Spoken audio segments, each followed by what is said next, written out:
Good morning, St. Francis. Good morning, people of God. It is Wednesday, the 17th day of May, 2023, Wednesday of the 6th week of Easter. It is the 39th day of the Easter season.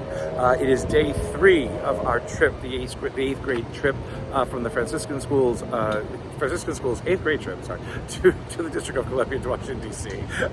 Still in Alexandria, still at the Fairfield Inn here. Doing these because it's got to be done early in the morning because we have a packed day today. We're going to do Mass at the Shrine of the Basilica, the Immaculate Conception, church with the longest name in the world.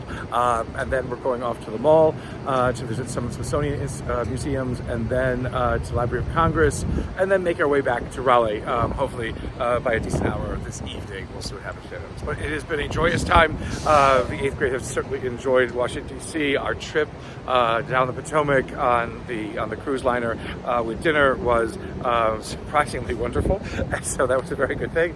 And you probably will see pictures on it if you go to the TFS website or the TFS homepage. So all of those wonderful things happening to honor our 8th graders who graduate 1 week from today. So the readings for today on the Wednesday of the 6th week of Easter. Actually, the Apostles, Paul is in Athens, and in Athens he notices that among all the shrines there's a shrine to an unknown God, like the tomb of the unknown soldier here in Washington, D.C. But there's a shrine to the unknown God because, again, the Athenians just never gave up on trying to do whatever they could to understand the world around them.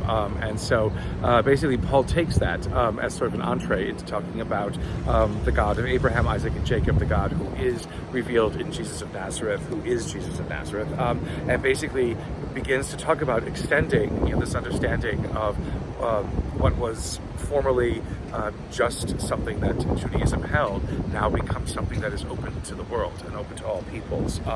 And again, people begin to listen to this. When he moves into resurrection of the dead, though, people begin to scoff, it says, and some people basically just walk away. But other people do want to understand more about this because, again, it seems very intriguing. What happens, again, with Christianity, as it does with Judaism, is that gods are not segregated into different aspects, of creation, of life, of the cosmos. There is, again, our God is God of everything, and is only one, because only one is needed. And so this kind of remarkable understanding, which, again, in the minds of the ancients, because the world was so diverse, you had to have diverse beings in charge of it. It just made sense that way. What Paul offers really shakes the foundations, of many philosophical concepts and the ideas of the divine that some Greeks had, that some Athenians had especially.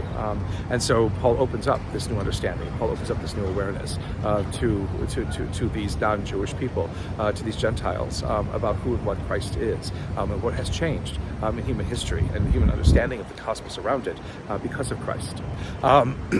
In John's Gospel today, Jesus basically says there is so much more that you need to know, and I wish I could tell it to you, but I can't. But don't worry, I am not going to leave you abandoned or orphaned.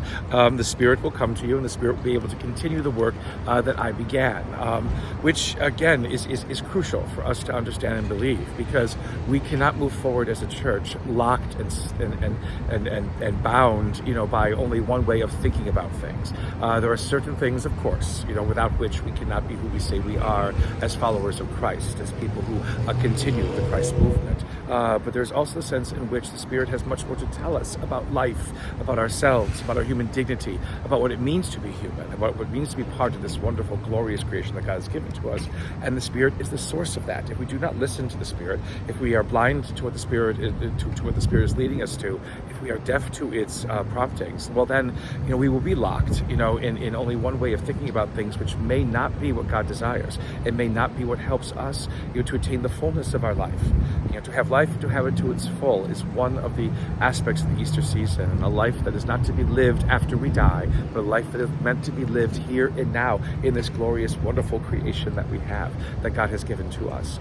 The Spirit allows us, begins to help us understand what all of this means, which is why our ears, our eyes, our hearts must be open to the Spirit always working in our lives, because the Spirit reveals things to us that we might not have ever thought before, or might not have ever tried to conceive before. That is where the Spirit's gift to us lies. It's something that we need to be more and more attentive to. God expects us to carry on this mission. Easter reinforces that. It can only be carried on, it can only be continued with the Spirit's grace and the Spirit's help. And continue blessed Easter season, St. Francis and people of God.